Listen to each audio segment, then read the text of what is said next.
Liquor కుంభకోణం కేసులో తెలంగాణ జాగృతి అధ్యక్షురాలు కల్వకుంట్ల కవితకు rows avenue court clean cheat ఇస్తూ ఇచ్చిన తీర్పుతో సంతోషంగా ఉందంటూ సంబరాలు చేసుకుంటున్నారు. వరంగల్ జిల్లా జాగృతి నాయకులు ఢిల్లీ లిక్కర్ పాలసీలో అవినీతి చోటు చేసుకుందని, అవినీతిలో కవిత భాగస్వామ్యం అయిందని సిబిఐ నమోదు చేసిన కేసులో తగిన ఆధారాలు లేవని పేర్కొంటూ రౌస్ అవెన్యూ కోర్టు తీర్పునివ్వడంతో ఓరుగల్లు శ్రీ భద్రకాళి దేవాలయం ఆర్చి వద్ద కల్వకుంట్ల కవిత ఫ్లెక్సీకి పాలాభిషేకం చేసి అభిమానాన్ని చాటుకున్నారు. రానున్న రోజుల్లో కవితక్క సేవలు ఈ రాష్ట్రానికి ఎంతో అవసరమని, అన్ని పార్టీలకు అత్యున్నత న్యాయస్థానం ఇచ్చిన తీర్పు ఒక చెంప పెట్టుగా భావిస్తున్నామని వరంగల్ వాసులు అభిప్రాయం వ్యక్తం చేస్తున్నారు. రాబోయే రోజుల్లో కవితక్క తెలంగాణ మహిళా సీఎంగా కావాలని ఆశిస్తూ వరంగల్ భద్రకాళి అమ్మవారిని వేడుకుంటున్నారు.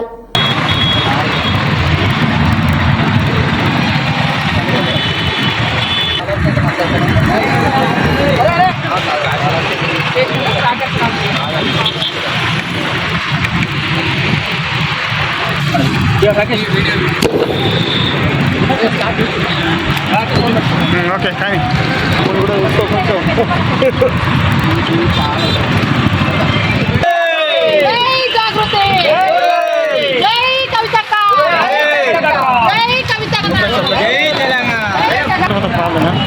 ఇప్పుడు పోయి ఓకే ఎస్ చాలు ఓకే ఆ మేడం కనబడుతుంది.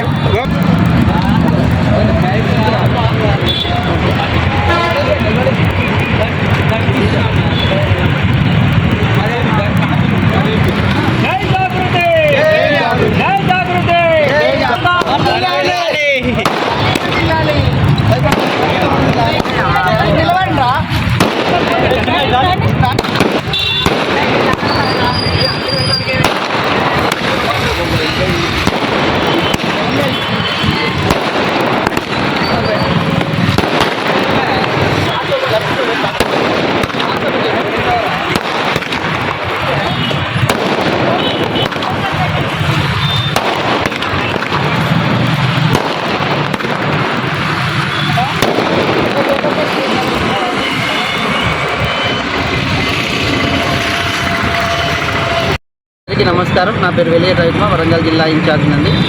తెలంగాణ జాగృతి కవితక్క గారి నాయకత్వం వర్ధిల్లే విధంగా చేస్తున్నాము. అక్కగారు ఇప్పుడు చెప్పిన విధంగా ఏదైతే లిక్కర్ కేసులో క్లీన్ షీట్గా వచ్చి బయటకు వచ్చింది, ఎలాంటి చంద్రునికైనా మచ్చ ఉంటుంది కావచ్చు, కానీ మా తెలంగాణ కవితక్క కల్వకుంట్ల కవితక్క గారికి మచ్చ లేకుండా ఉంది.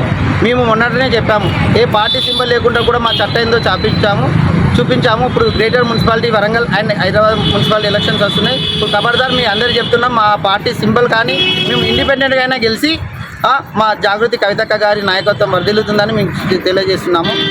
ఇప్పటికీ ఏంటంటే కవితక్క గారి నిందలు అన్నీ చేయడం జరుగుతుంది. నిందలు మోపినవి కూడా క్లియర్ అయినాయి. ఖబర్దార్ కాంగ్రెస్ గవర్నమెంట్ కానీ, బీజేపీ గవర్నమెంట్ కానీ, టీఆర్ఎస్ ప్రభుత్వంలో ఉన్న వారికి కూడా కానీ సొంతింటి వాళ్ళ మీద కూడా కక్షపూరితంగా చర్యలు తీసుకున్నారు. అయినప్పటికీ కూడా 6 నెలలు అక్క కష్టపడి జైల్లో ఉండి అందరికీ దూరంగా ఉండి కూడా బాధతో బయటకు వచ్చి మా అందరి బాగోలు కోరుకుంటూ ఇప్పుడు పార్టీ పెట్టడం కూడా మాకు సంతోషంగా ఉంది. అక్క ఇలా క్లీన్ చీట్గా జల్లీరు వచ్చింది. అమ్మవారి భద్రకాళి అమ్మవారు సమ్మక్క సారలమ్మ తల్లి దీవెనలతో అక్క నిండు నూరేళ్ళు సంతోషంగా ఉండాలని కోరుకుంటూ మా తెలంగాణ వీరనారి రుద్రమాదేవి ఆశీస్సులతో మా కవితక్క సింగం వల్లే ముందుకు దూసుకెళ్తుందనేసి మేము కోరుకుంటున్నాం. ప్రతి పార్టీ మా పార్టీ కూడా సింబల్ ఇంకా త్వరలోనే రాబోతుంది. ఈ పార్టీ సింబల్ పరంగా మా తెలంగాణలో ప్రతి డిస్టిక్లో కూడా మేము కార్యకర్తలు అందరం ముందున్నాం. ప్రజా ఫ్రంట్గా ముందుకు జరుగుతున్నాం మేమంతా. ఇప్పుడు వచ్చే ఎలక్షన్లో కూడా కంటిన్యూస్గా పాల్గొని అక్కకు సపోర్ట్ ఇస్తామని కోరుకుంటున్నాం.